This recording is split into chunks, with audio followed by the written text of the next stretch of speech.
Deb Fischer and Bob Kerry meet for a second debate Friday in Omaha, Nebraska. They are competing to fill the seat of retiring Senator Ben Nelson.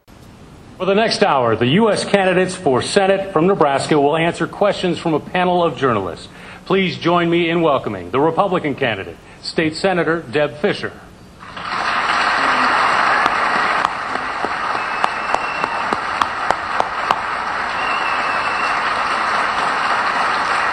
And the Democratic candidate, former Governor and U.S. Senator Bob Kerry.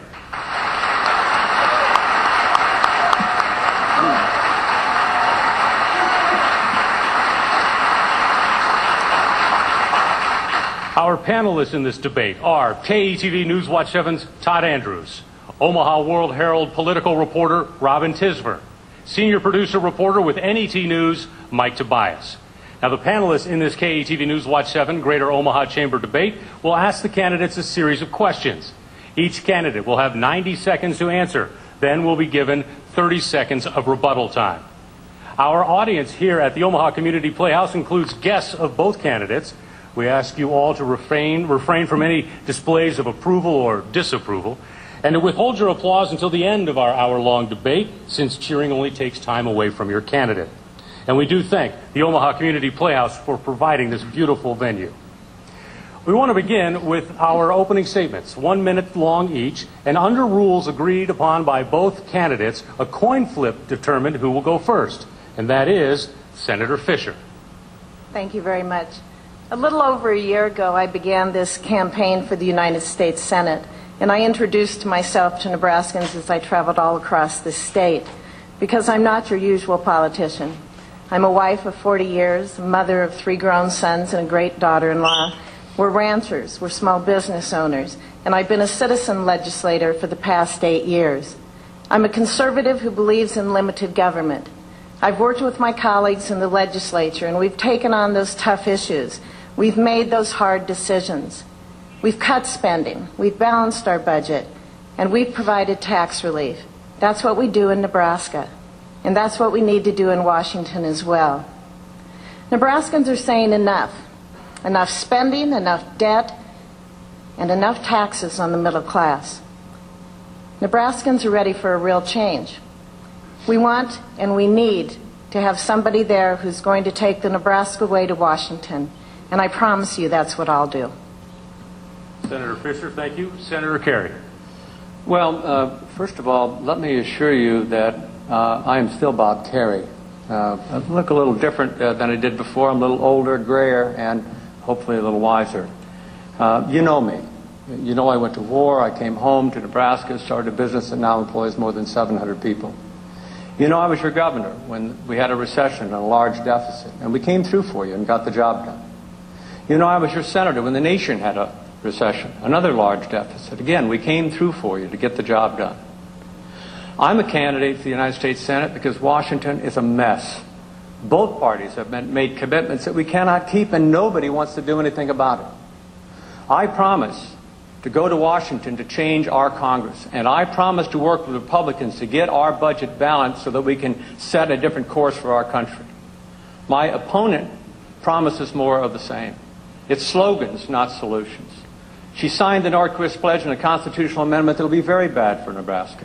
I promise to put our country first. I promise to seek bipartisan solutions. And I promise to get on your side one more time to get the job done. Senator Kerry, thank you. A coin toss also determined which candidate will be the first to answer a question.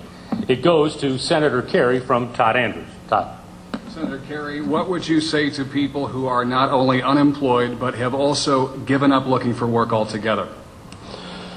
Well, I'd say we got work to do. I mean, part of the problem is what I just talked about. I mean, Washington has not been able to get the job done. I think we've got to have fundamental change in our Congress.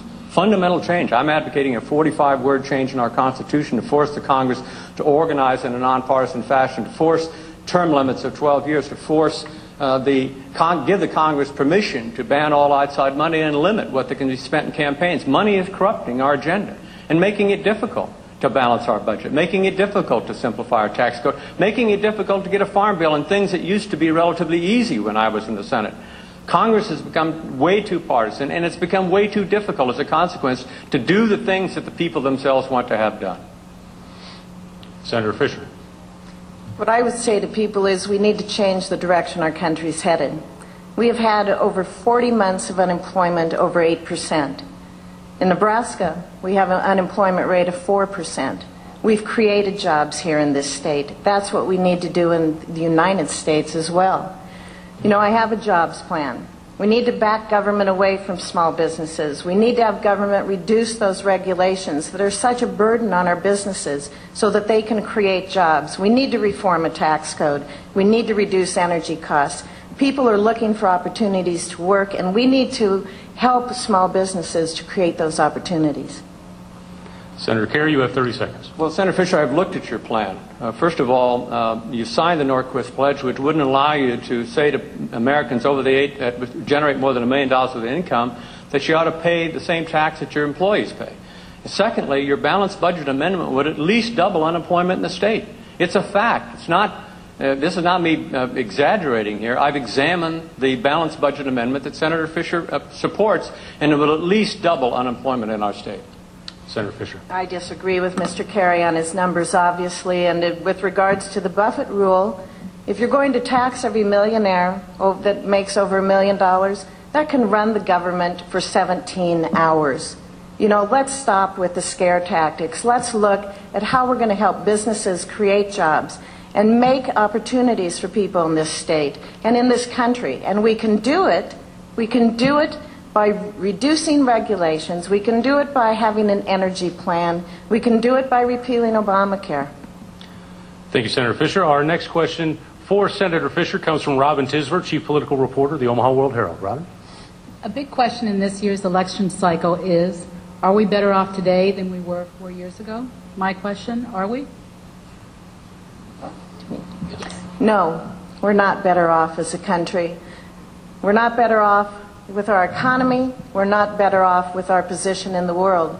We have seen a failure in leadership with this administration and with a Congress that's locked in gridlock.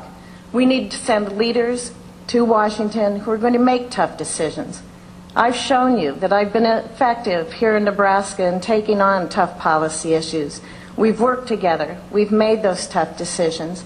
That needs to happen. That needs to happen in Washington as well. There is gridlock. We do need to reform Washington. Nebraskans know, and they don't like, the way Washington does business because nothing is happening. Mr. Kerry and I do agree on that. We just disagree on how we need to change it. We need to create jobs. You're going to hear me say that a lot because I believe that private businesses can create those opportunities, can create those jobs. It's not government. It's backing government away. It's backing government away from all the rules and regulations. It's changing a tax code that creates tremendous burdens on businesses. We need to look at reducing the corporate tax rate from 35% down to 24%. 35%, that's the highest among all of our trading partners. We need to close the loopholes then so businesses reinvest in this country. Thank you, Senator Fischer. Senator Kerry. Well, in Nebraska, I'd say decidedly yes. I mean, we've got record farm income last year. We have a balance of payment surplus for the rest of the world that's a record level as well. Median family income in Nebraska is up. It's true that poverty rates have gone up as well, and that's a problem. But if you look at the success of agriculture, particularly look at the success of ethanol, I was in Blair yesterday. We have 1,000 jobs up there on that Cargill campus, including a great success by the Omaha Chamber and Governor Heineman and Senator Nelson to bring in Novozyme, another 100 good jobs for our state connected to our success in ethanol, our success in a program that's reduced the cost of fuel and increased our energy independence. But we are, in Nebraska, we are better. We would not be better if Senator Fischer's plan gets enacted. It would take spending to 18% of GDP, and I ask Nebraskans, examine the facts. That will at least double and maybe even triple unemployment as a consequence of the cuts that would be required by that amendment. We don't need a constitutional amendment. We balanced the budget in the 1990s by making difficult decisions, many of which Senator Fischer now objects to. I'm not sure she did object to them when we were doing them in the 90s, but it got the job done. We balanced the budget. We were paying off debt. But to impose a constitutional amendment would be devastating to the state of Nebraska. And I asked Nebraskans to examine those facts. Senator Kerry, thank you. Senator Fischer, you have 30 seconds. Thank you. I would also ask Nebraskans to examine the facts and examine our records. You know, we have done well here in the state of Nebraska. In my 8 years in the legislature, I'm very, very proud that I worked with my colleagues and I worked with Governor Heineman, and we've passed legislation to help grow businesses. We passed the Nebraska Advantage Act. We passed the Super Advantage Act. We passed angel investing. We're taking care of innovation and entrepreneurship. We've done it in Nebraska. That's what I want to take to Washington. Senator Kerry? Well, in the Omaha Republican debate, the Tea Party debate here, Mr. Flynn pointed out that Nebraska balanced its budget in 2009 and 2010 as a consequence of federal stimulus, 80%, the second highest use of stimulus money to balance the budget of any state in the nation. The federal government would not have that flexibility under the Fischer plan, under her constitutional amendment. Again, it will destroy jobs. It will close rural hospitals. Make it difficult for us to keep our commitment to veterans. Make it difficult for us to fund the crop insurance bill that she supports. It has real consequences, and they're all negative. Thank you, Senator. Question number 3 is from NET News reporter-producer Mike Tobias for Senator Kerry. Thank you, Rob. There are Nebraska Army National Guard soldiers who've been deployed overseas 4 times in the last decade, often into combat situations. Has the war on terror put too much burden on our citizen soldiers? And what do you see as the role of Guard and Reserve soldiers in the next decade? Senator Kerry? Well, too much, I would say, relative to all the rest of us, yes. I mean, we've got 2 wars, one in Iraq, one in Afghanistan. We borrow the money from the Chinese to do it. I wouldn't support any war unless we're willing to pay for it. We have a news story today that talks about the backlog in VA claims, but right behind it, what you see is that in 2001, we were spending $26 billion a year on veterans benefits and particularly disability benefits. It's triple that today, and it's projected to go to $130 billion. So not only do we impose, I think, a disproportionate burden on the people that are actually serving us relative to what we're having to pay, but in addition to that, don't you think that this doesn't have a long tail on it? It has a very long tail on it, and it makes it much more difficult for us to solve our budget problem. It's one of the reasons that the Fischer plan on amending the Constitution is so unrealistic and would be so negative. We couldn't keep the commitments to these young men and women, and I've been with them. I had Mike Thornton in here, the most decorated Navy veteran in the history of our country in here. We met with former GIs out in Grand Island, and you can see the look in their eyes. They've got problems. Now, I think we can help them. I think we can help them get through it. But remember, we've got one of these kids every single day that's killing themselves. So yes, we put, I think, a disproportionate pressure on them. I'm proud of what they've done. I appreciate what they've done. I'm grateful for what they've done for us. Thank you, Senator Kerry. Senator Fischer. Thank you. I thank our service people, and I thank their families for the sacrifices that they make, for their dedication to this country, for their patriotism for this country. Is it a burden on our National Guard? Of course it is. But they willingly step forward and make those sacrifices for us. My concern when it comes to defense is we're headed to a fiscal cliff. We're looking at sequestration. We're looking already at $500 billion in cuts to the Department of Defense. With sequestration, if that happens, that's another $500 billion. We're looking at the smallest Army since 1950, the smallest Navy since 1915, and the smallest Air Force fleet ever. That cannot happen. We need to make a commitment. We need to make a commitment to our military. National security is of the utmost importance. It's the first priority of a national government. And when you're looking at sequestration and you have the director of the Department of Defense, the secretary, saying that this is a bullet to the head, this is devastating. He will take whatever he can get. We are at a fiscal cliff, and these cuts to our defense are at the forefront of it. Thank you, Senator Fischer. Senator Kerry, you have 30 seconds. Well, first of all, Senator Fischer, your balanced budget amendment, it will take the sequester and multiply by at least 7 the cuts that would be imposed as a consequence. So you're hearing slogans in support of our military and support of our veterans, but the balanced budget amendment won't permit it. Finally, let me say this. Neither presidential candidate or vice presidential candidate, 80% of our Congress has never served in the military. And I promise you, when it comes time to send somebody else's son or daughter to war, when it comes time to take care of them when they came home, it matters to have been there. Thank you, Senator. Senator Fischer, 30 seconds. Thank you. Mr. Kerry, I thank you for your service. I thank you for your service to our country. but I believe everyone would make a sound decision, and it would be a hard decision any time that we send our young men and women into harm's way, and I would take that decision very seriously. Thank you. Next question is from Todd Andrews for Senator Fischer. Todd? Senator Fischer, as we all know by now, and has been talked about a lot in the media of late, 47% of Americans do not pay income tax. Some have argued that this is proof that we become an entitlement nation. Do you agree or disagree, and why? You know, I've heard that comment. Obviously, I've been asked that comment since it's been made. I'm running my own campaign. I have my own views. When I have served in the Nebraska legislature, I've always said that there are 4 priorities of state government, and those are public education, public safety, public infrastructure, and taking care of those who truly cannot care for themselves. That applies to our federal government as well.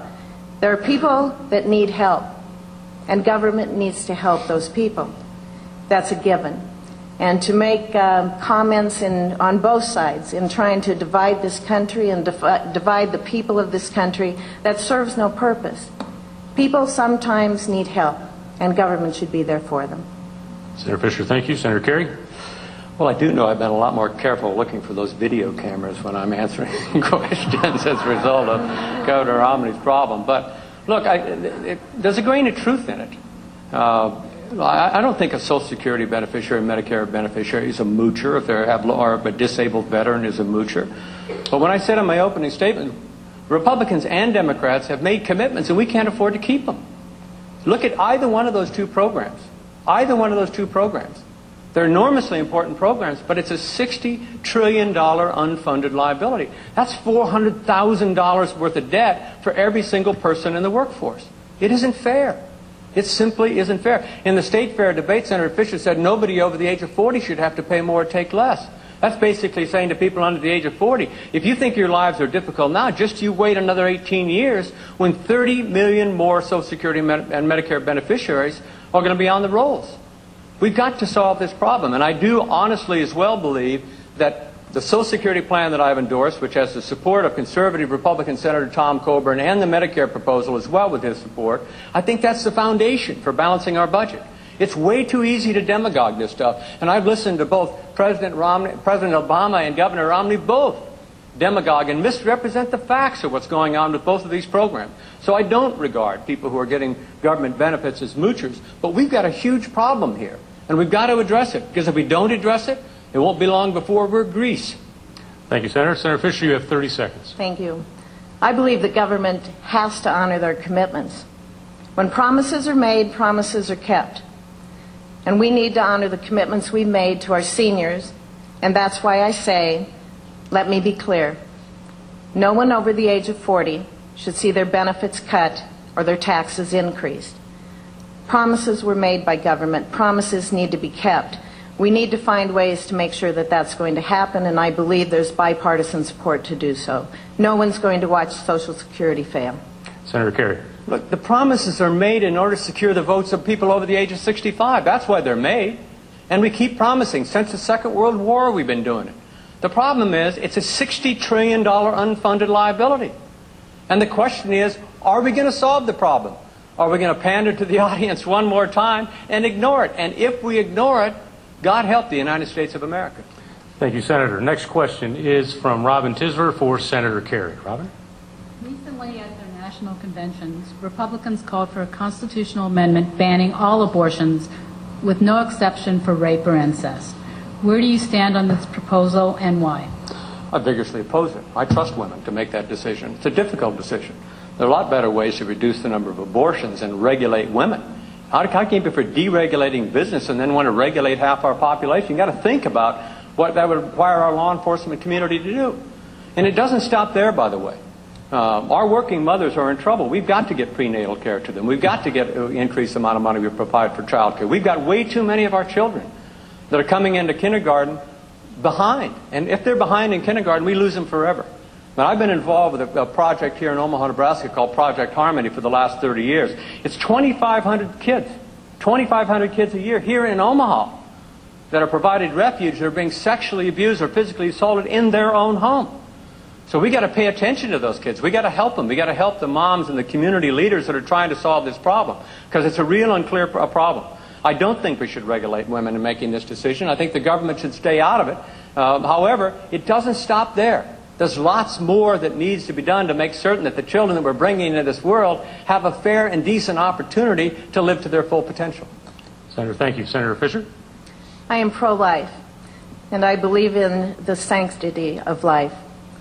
I do believe that there should be an exception made for the life of the mother. But what we're looking at is an economy that's hurting families. We're looking at an economy that tends to hurt women more. The situation we're in the last 4 years, it's hurting women. Women aren't able to find jobs. Women have seen decreases in their pay. We need to help families by having jobs created so they can provide for their families, so they can save for college, so they can buy a home.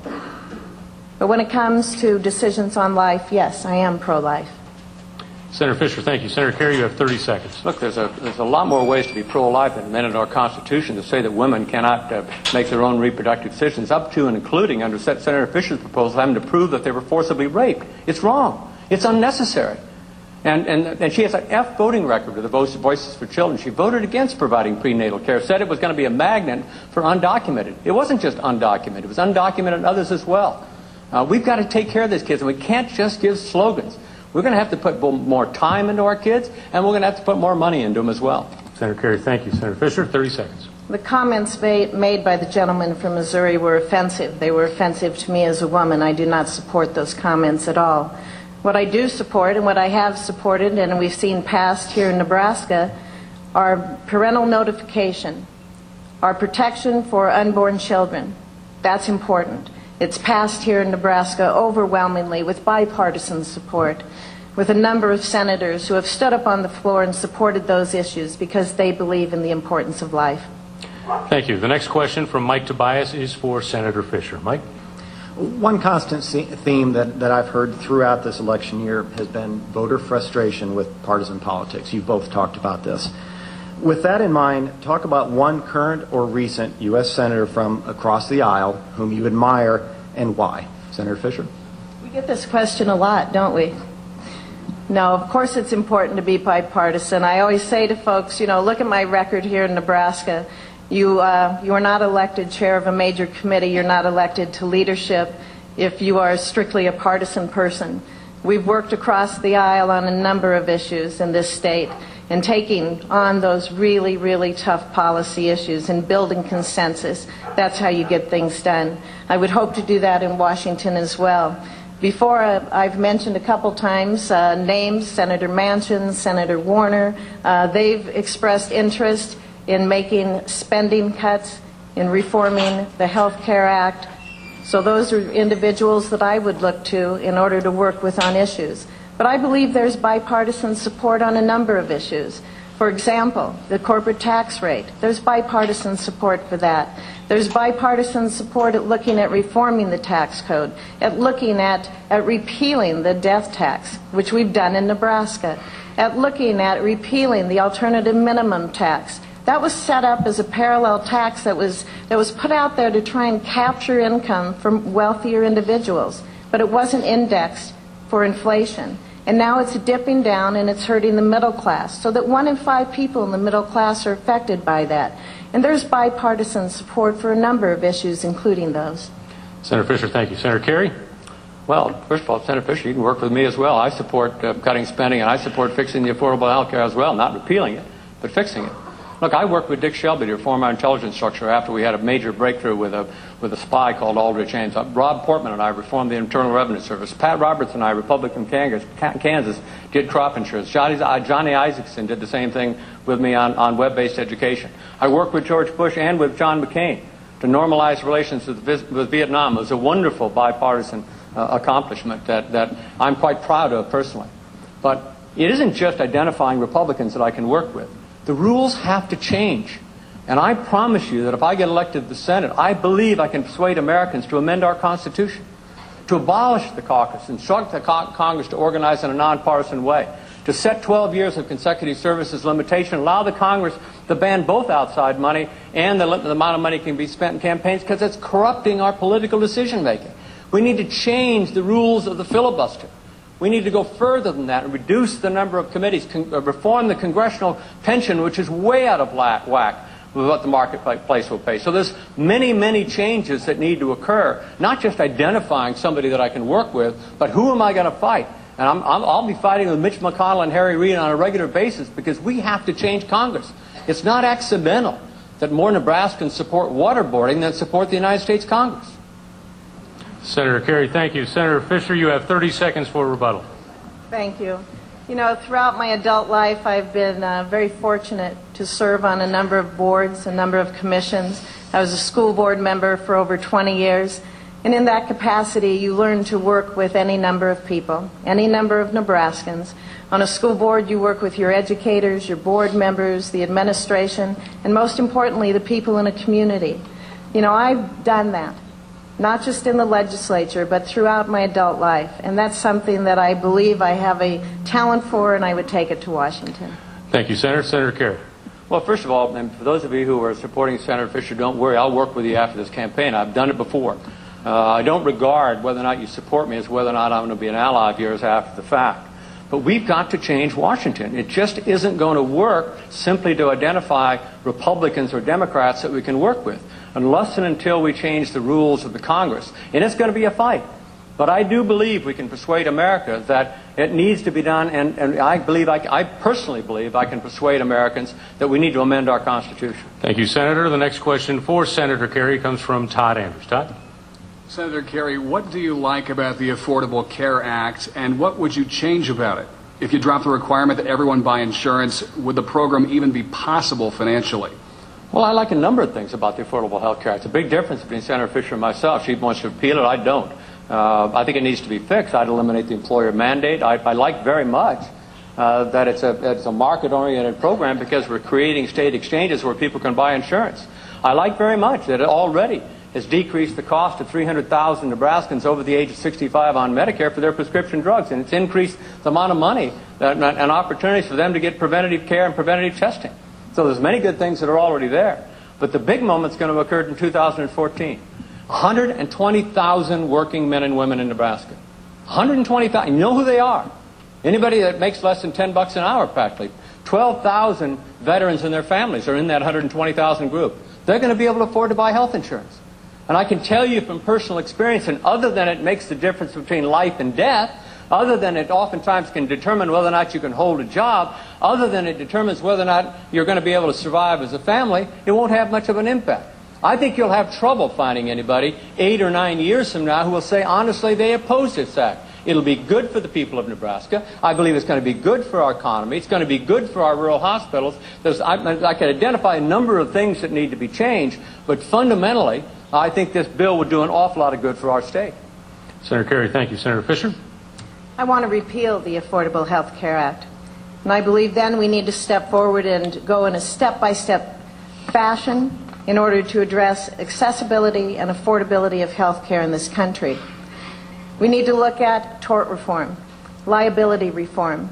Here in Nebraska, we are so fortunate that we do have a cap on liability, and that helps keep costs down, because a quarter of the medical procedures that are asked for are not necessary.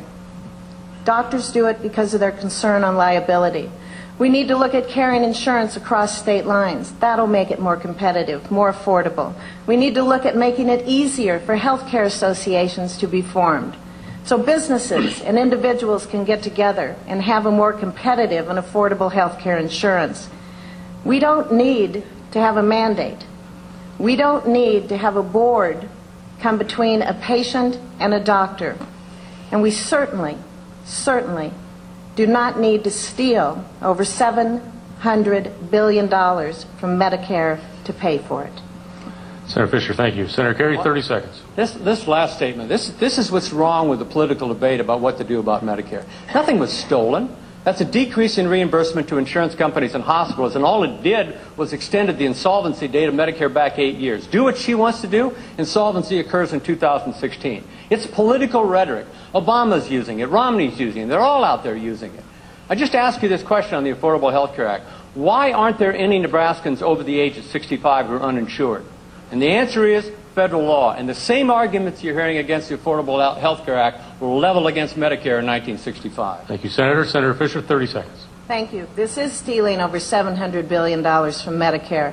It is taking that reimbursement from hospitals. And hospitals then expected to make that up. They expected to make it up because of the increase in patients that would be on government insurance. That was a deal that was made. So you can talk about political statements, but the fact is it does take that $700 billion from Medicare. Thank you, Senator. Next question for Senator Fischer from Robin. Senator? It's another health care question. Do you think every American is entitled to health care, to quality health care, to insurance? Or do you think it's something that should be earned? I believe that we need to look at the affordability of health care. We need to make sure that Americans can afford it. We need to make sure that Americans have opportunities to have jobs, good paying jobs, in order to purchase health care.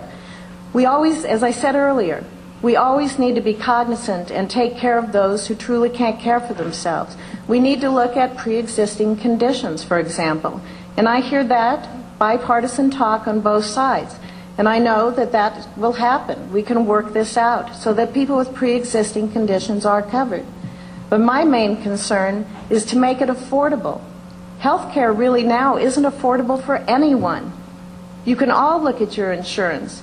And whether you buy it yourself, if you're self-insured and have a large deductible, or if you're fortunate enough to have an employer who helps to provide you with health care insurance, it's expensive. And we need to look at ways that we can lower the cost of health care insurance in this country. Thank you, Senator. Senator Kerry.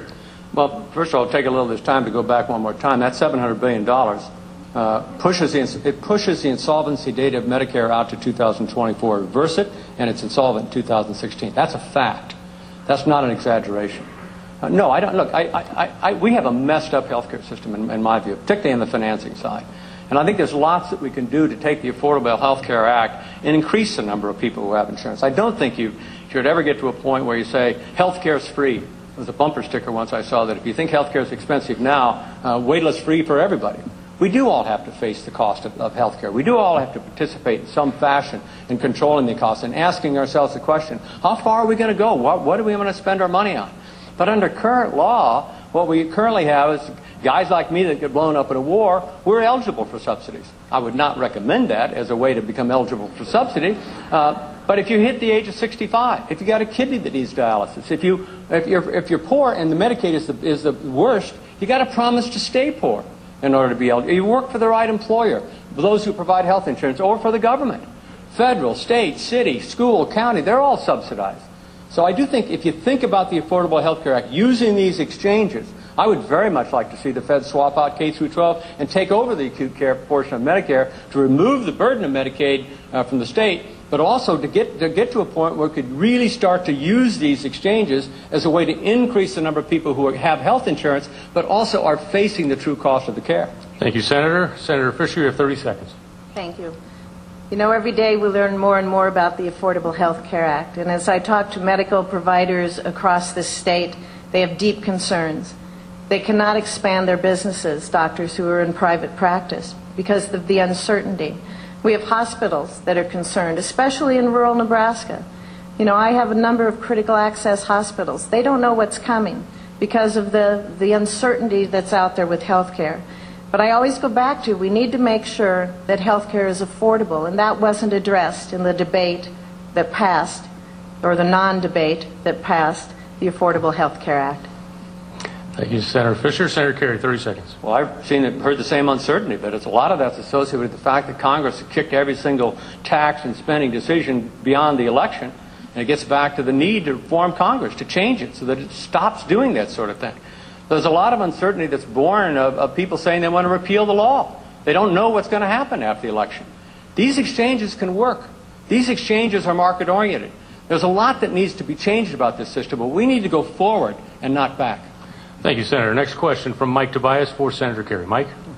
There are solid intelligence reports that Iran is very close to testing a nuclear weapon. At what point would you support military action against Iran? Senator Kerry? Well, you know, I've been on the Intelligence Committee for 8 years, and anytime I hear the phrase solid intelligence reports, the first word out of my mouth is oxymoron. I mean, we don't always have as solid intelligence reports as we think. Look, we can't allow Iran to acquire nuclear weapons, and we have capacity. And I don't think it's worthwhile for us to be discussing what are the military options. I'd say very close to our special operations community. I understand what the SEAL team can do. I understand what our capabilities are. All we need to say to Iran is, we're trying sanctions. We've got the international community on our side. We can't allow you to acquire nuclear weapons. But I'll say it one more time. Remember the veterans numbers that I gave you earlier. $26 billion worth of pension and disability payments in 2001, $76 billion today, going to $130 billion today. Don't you think that there's not any price? I mean, I was actually concerned when I see that 2/3 of Nebraskans want to get out of Afghanistan and 2/3 want to go to war in Iran.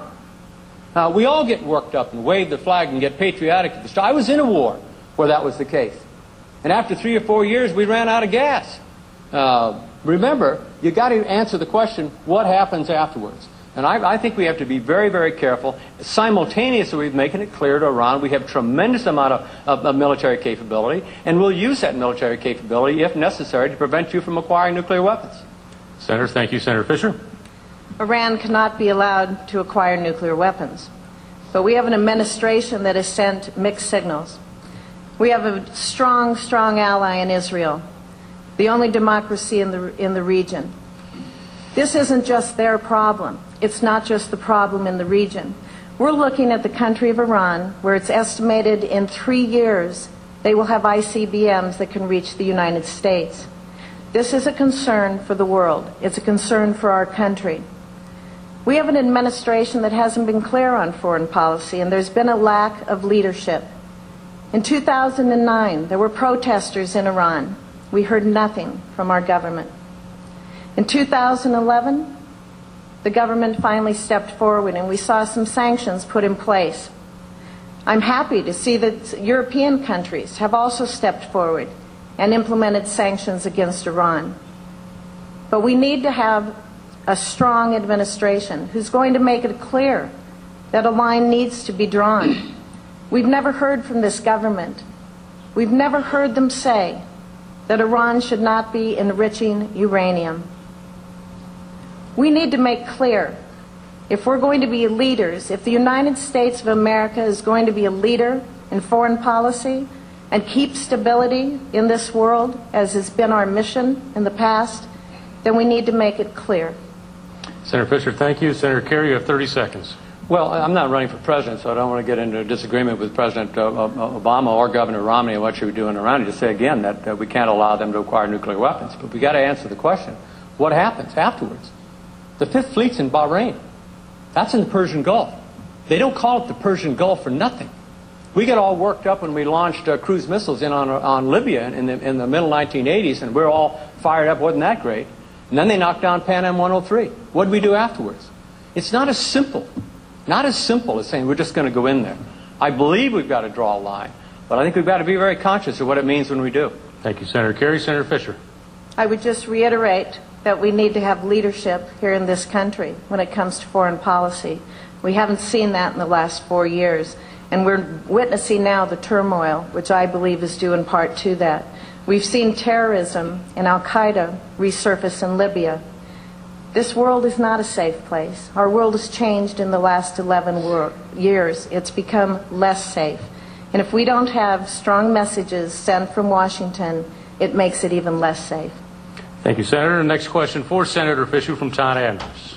Senator Fischer, it has been said that the greatest threat to America right now is its accumulating debt, $16 trillion and counting, of course. Social Security, Medicare, and Medicaid are the main problems going forward there. What real solutions would you come up with? $16 trillion in debt. Who would have ever thought that? Who would have thought it 4 years ago? We can't continue down this path. And as I travel the state of Nebraska, I hear that from everyone. This is not sustainable. What do we do about it? We get spending under control. We cut spending. I support a balanced budget amendment, and we back government away from businesses. We reduce regulations. I met with some home builders in Lincoln just a couple weeks ago, And it was interesting because and I hear these stories all over the state, but it's interesting because it wasn't that many years ago when inspectors would come in and say, gee, you need to change this so you get in compliance with this rule. Well, now they come in and you're fined. And this home builder had a ladder leaning up against the wall, and he was fined $7,000. That's not a way to grow this economy. We have to grow the economy if we're going to make the tough decisions to make Medicare and Social Security sustainable into the future. But let me be clear once again. I believe that we cannot change the benefits for people over the age of 40. We need to be honest with our younger citizens in this country. They all know, you all know, that the programs you have aren't sustainable. But if the government is honest with you, saying that things need to change, that maybe those under 40 need to look at means testing, maybe we need to look at changing the age of eligibility, then our younger citizens can make plans. But we need to have a government that's honest. Thank you, Senator. Senator Kerry. Well, look, there's a big difference between Senator Fischer and myself on this. I spent a long time studying the problem of entitlement, all the way back to Republican Senator Jack Danforth and I chairing the Entitlement Commission in 1994. The problem was bad then. It's gotten worse. It's gotten worse. And she can talk about commitments, but the commitments don't necessarily mean we can afford to meet those commitments. And that's the problem. We can't. We can't afford it. And the question is, what are we going to do about it? And what she's saying basically is that if you're over 40, you're not going to have to participate in the solution. She said further by signing Norquist's pledge that if you're making more than $1 million a year, you're not going to have to participate in the solution. This is a very difficult problem to solve. And it doesn't stop there. You saw in the Chicago school strike, behind which I thought was ridiculous. You look at the Chicago school strike, behind that strike is public pensions in Chicago. It's going to be broken 2 or 3 years. They made commitments too. We got to keep our commitments. The problem is when you keep your commitments, you start laying off teachers, you start laying off personnel. The class sizes they're estimating going to 50 to keep the commitment. And the same thing is happening at the federal level. So the question is not are we going to keep our commitments, but the question is are we going to do the right thing for our future? Look, the most moving moment of my political career was in Lincoln, Nebraska on 6 June 1994 with men who had landed on the beaches of Normandy 50 years earlier. And we celebrated them in hero, not because they avoided risk, but because they took risk. And the question is, are we going to be remembered in the same fashion? And if we do it the way Senator Fisher is talking about, I promise you, we won't. Thank you, Senator Kerry. Senator Fisher, you have 30 seconds. Well, I wasn't in government when those commitments were made. But I can tell you, as a state senator for 8 years, I took my job very seriously. And when I made a commitment, that meant I was going to keep it. That meant that I was hoping the people that came after me and serve in the legislature will keep that commitment also. I can tell you what I won't do, though. I will not cut benefits, I will not raise taxes, and I won't steal $700 billion from Medicare. Thank you, Senator. 30 seconds, Senator. Well, first of all, your balanced budget amendment will necessitate cutting at least a third out of both Social Security and Medicare. I think it's the wrong way of approaching it. I support what we did with Medicare. But I'll say it again. We've got a commitment we can't fund. It's not, and it's simple math. It's a $60 trillion unfunded liability with $400,000 worth of debt for every single person in the workforce. We made a commitment that we can't keep. And the question is, what are we going to do about it? And if we don't do something about it, we'll end up like Greece relatively soon. Senator, thank you. Next question from Robin is for Senator Kerry. Both of you have said that businesses are overregulated. What specifically would you do to roll back regulations? That's to me, right? Yes, Yep. Senator Kerry. You're looking at her and talking to me. I was confused. I'm charming. No, you are charming. That's absolutely true. What are you doing tonight? We'll go for dinner afterwards. Look, I did start a business here in Omaha, Nebraska, actually Ralston. And the first thing I had to do was get a permit from the city of Ralston to build it. In fact, we had to get a zoning change and had to get it through a city council. So I've been dealing with government regulation since 1973. And I expressed that when I was governor and when I was senator, looking for ways to measure whether or not it's cost effective, whether or not there's a benefit. And we've got a number of regulations right now. I don't think the business mandate inside of the affordable health care is going to work. I think we're imposing, for example, on NPPD out at Gerald Gentleman. FERC's telling the NPPD they got to do one thing, and EPA's telling them they got to do another. And basically, NPPD is trying to answer the question, which law do I break? I personally think the EPA regulation is excessive, and we ought to back off of it. But there's no question that there's cost attached to every single regulation. I like what Rob Portman is talking about right now with regulation, trying to measure what that cost is going to be.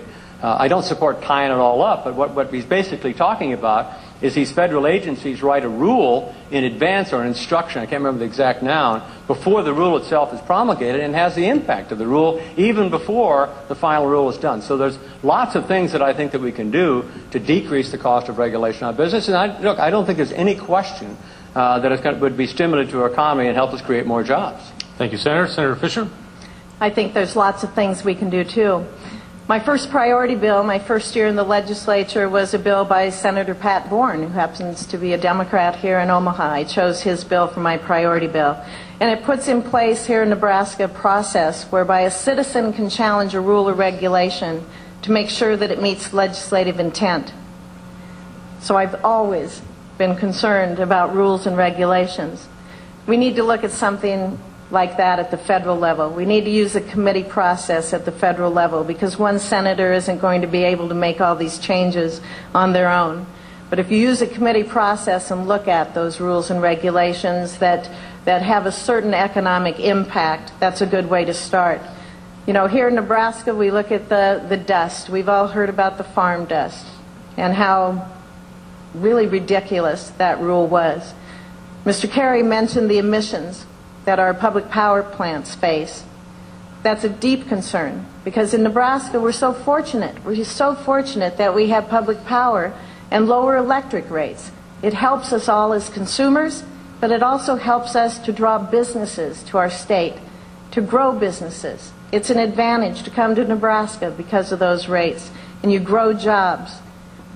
But we have to remember that if you set the rules and regulations, government should be there to help. They should be there to help individuals and to help businesses.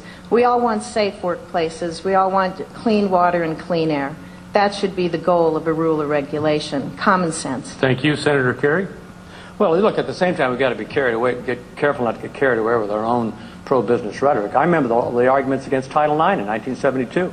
I remember the arguments against the Americans with Disability Act. I remember the arguments against changing the law to make it harder for somebody who was drinking under the influence of alcohol and wearing seatbelts.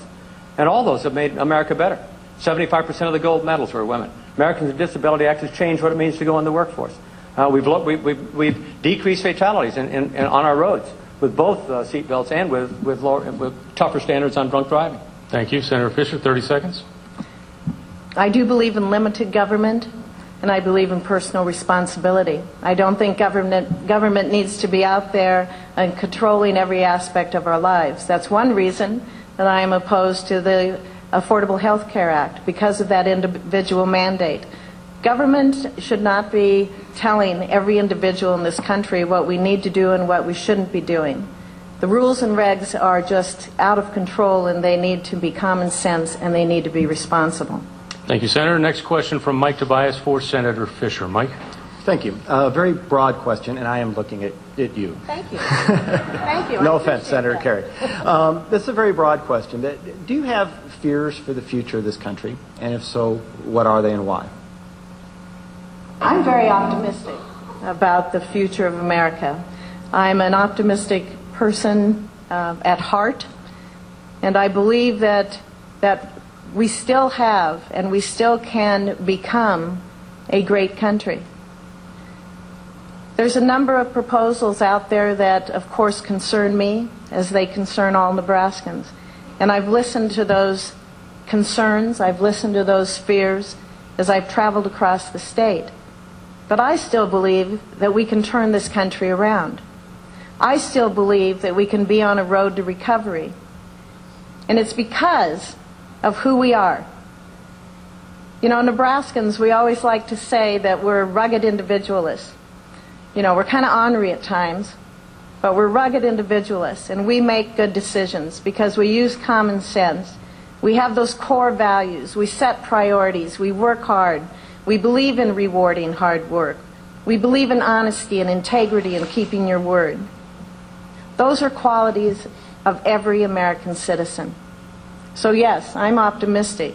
I believe we can change the direction that our country's headed by putting in place some common sense rules and regulations, by repealing some laws that I believe shouldn't be there, by taking care of our citizens and building a better and a brighter future. Thank you, Senator. Senator Kerry. Look, I'm too very optimistic. I've been optimistic all my life, sometimes to a fault. Sometimes when the terms and conditions of my life told me I should have been more pessimistic, it got me in trouble from time to time. So, yeah, I'm very optimistic. And we've got a great system. It's a free and open system. One of the most patriotic statements I've got in this campaign has come from a woman from Acapulco who runs a grocery store in Schuyler. She's legal. She wants to be a citizen. It'll take her another 6 or 7 years to get it done. But she tells a story about why this country is great. She's free. She's safe. She can do whatever she wants. It is a great system. My worries are several. One, I do worry about this balanced budget amendment. I mean, it's going to have a terrible impact on Nebraska. You should examine it. We're not going to be able to invest in our university. We're not going to be able to provide the Pell Grants that our students need. We're not going to be able to have the kind of research that needs to occur to develop these phenomenal public-private relationships that I talked about earlier with Cargill. Novozyme does a lot of research. They benefit as a consequence of the relationship that they've got with Metro Community College. Bellevue is the same way. You can see what happens with Stratcom creating businesses in Bellevue University beside it. You can see what happens at the University of Nebraska. These private partner relationships are all around the University of Nebraska Medical Center are at risk with this balanced budget amendment. So I am very optimistic. And finally, I'd say, I score it again. We've got a lot of kids who are in trouble. We've got a lot of young kids that need a lot more support, both non-financial support coming from the not-for-profit sector, as well as from some of our government agencies. Thank you, Senator. 30 seconds, Senator Fischer. I've heard a lot about the balanced budget amendment, so maybe I should address that. I support a balanced budget amendment. Here in Nebraska, we balance our budget every year. It's required by the Constitution. We need to do that at the federal level as well. Any time that you don't have controls on Congress, on spending, on politicians, they will spend every dime that they can get their hands on. We need to make the tough decisions. We need to control spending. That's how we can move this country forward. Thank you, Senator Kerry. Well, first of all, you balanced the budget in 2009 and 2010 in Nebraska as a result of federal stimulus money. 80%. It's a fact. Mr. Flynn called you correctly on this in the debate here in Omaha. But worse, it isn't just that we ought to balance our budget. It's the spending levels that are in this amendment. It would mean that we've got to cut much deeper than I think we'd have to if we face it the fact that we've made overcommitments in Social Security and Medicare. If you're willing to start with those programs, as conservative Republican Senator Coburn has, and if you're willing to tell Grover Norquist that he can put his pledge where the sun doesn't shine, you can do it without having to savage the things that we depend upon in Nebraska. Thank you, Senator. Due to time constraints, this will be our final question. 45 seconds for response. There will be no rebuttal. Todd Andrews to Senator Kerry. Thanks, Rob. Political campaigns, as we know, can be brutal these days, and they appear to have become more toxic in the last few years. As candidates, are there things you have done that you wish you did not have to do to win office? If so, what are they? There are trade-offs. The biggest and most difficult trade-off is the trade-off you make with your family. This puts a big burden on my wife and son. So I wouldn't say I regret the decision, but I'm very conscious of what happens. Look, of all this whining and complaining about how terrible things are, I mean, nobody's going to haul me across and shoot me like Burr did with Hamilton. We had 750,000 Americans die from 1861 to 65 because we couldn't resolve the problem over slavery. We just have to do the work. We just have to solve the problem. We just have to accept that the facts say that we have to do things differently, regardless of whether Democrats get mad at you or Republicans get mad at you. And I've been in an environment where I've had both of them mad at me. Thank you, Senator. Senator Fischer, 45 seconds. Campaigning for this United States Senate seat has been a wonderful experience. It's been great to travel across the state of Nebraska, to meet people all across the state. We are such a diverse state, and there's so many positives out there. Nebraskans are friendly, they're kind, they're welcoming. So it's been a wonderful experience. It is a little tough on my husband of 40 years that I'm not home that much, and that he has to take off sometimes and travel with me. But the benefits far outweigh any negatives in this experience that I have the honor to enjoy. Thank you, Senator Fischer. We're now moving to the final part of our debate with the candidates' closing remarks, beginning with to address you directly, and we're going to begin with, as determined by coin flip, Senator Kerry. Senator? Well, first of all, I thank our moderator and ETV and the participants here in the audience and Nebraskans as well for paying attention to this campaign. I bring three things in closing. First, I've got a set of experiences that I believe will make me effective in the Senate. I've been in the military. I've been in business. I'm a disabled veteran as well. I've been a governor and dealing with all the problems as governor and in the Senate. I don't need on-the-job training. I know how to do this job. I know how to be effective. I know how to cross party lines and take the grief from my party when I do. And I promise you I will do just that. Secondly, we have to change Congress. You got to believe that it can be done. And that's what I keep facing with voters. They say, well, I don't think you can get it done. I can get it done. If I get elected, I believe strongly I can persuade Americans we have to amend our Constitution. We have to change the rules of filibuster, and we have to change the rules that govern all these committees. 88 subcommittees with responsibility for Homeland Security right now. Other than you get less security and it costs you more money, it's working just fine. There's lots of change that needs to occur. And the last thing is, my economic plan and Senator Fischer's economic plan are dramatically different. I have supported Republican proposals that fix Social Security and Medicare and believe that should be the foundation for balancing our budget, not changing our Constitution that would savage and increase unemployment in Nebraska. Thank you, Senator Kerry. Senator Fischer, you have 2 minutes. Thank you very much.